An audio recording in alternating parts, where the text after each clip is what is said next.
And so, Katrina, if you would just tell me a little bit about how you feel about the prototype, first initial feelings and things like that. Okay. I think this was a good transition to still stick with the elevation feature, but then to gear it more towards like a medical aspect. So the boot would provide some stability, and then you would have that chance to elevate as needed. What particular features about the prototype do you like and dislike? Like I said, I like the kickstand. I think the option to elevate without having to have any like pillows or things with you is a great feature.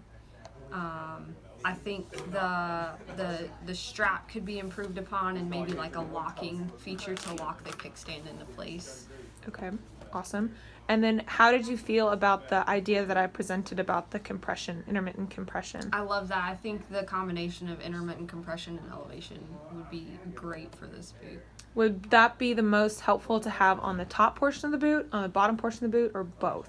Both. Both, okay. I think something that surrounds the foot, starting from the toes up. Great.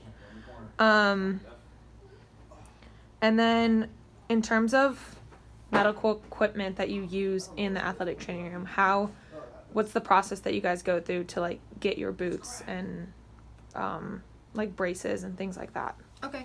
So we put in our letters with inventory to different companies, and they come back with a bid price, and then we compare the bid prices across. You can do it as individual bids or as a total for what you're looking for.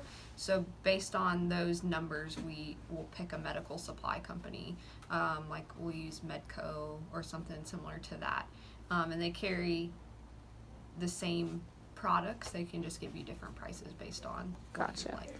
And then in terms of, like, I know that I don't know if it does or not, but for certain levels of technology, like will that supply company carry like everything you need, or if you see a new piece of technology that you really want to have as a training room, will you reach out to the company, say, can you get this? Or Most medical supply companies will carry your basic medical supplies, and then there are a few independent companies who have their own line of products, like DonJoy is a good example. They do braces and things like that, and they're an independent company. So I think marketing this as an independent company wouldn't be a bad idea.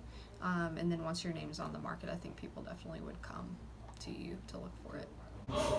alrighty, so this is Tina Shimshock, and you have recently had some ankle issues, right? So Yes. tell me a little bit about yourself and then your history of ankle injuries. I have played soccer since I was 3, and I play here at LR. And I've had ankle injuries since I was like 10. I've torn ligaments in my ankle, I've had tendonitis in my ankle, and I've sprained my ankles a lot of times. And so, how often were you in a boot for those injuries? I've been in a boot like 5 times. Wow. And then has leg elevation been a part of your recovery? Yes. Alrighty. So here we have our prototype for our product, and we had to develop a product to solve a problem, and we worked our way into a medical boot. And basically how it works is this unclips and extends out, and then you can prop your foot up Oh. anywhere you want. So if you would, just tell me a little bit about what you think of the prototype and of the feature, that like the extendable feature. I think it's very cool, and it would be convenient for my many ankle injuries. Thank you. And then we also are thinking about adding a compression feature to the either sleeve or foot or both. How do you feel if we added that? I think that would be very good, because when you have an ankle injury, you're supposed to rest and ice and compress and elevate. Awesome. And You've been told that by your doctors, by trainers, by Both, yeah. okay.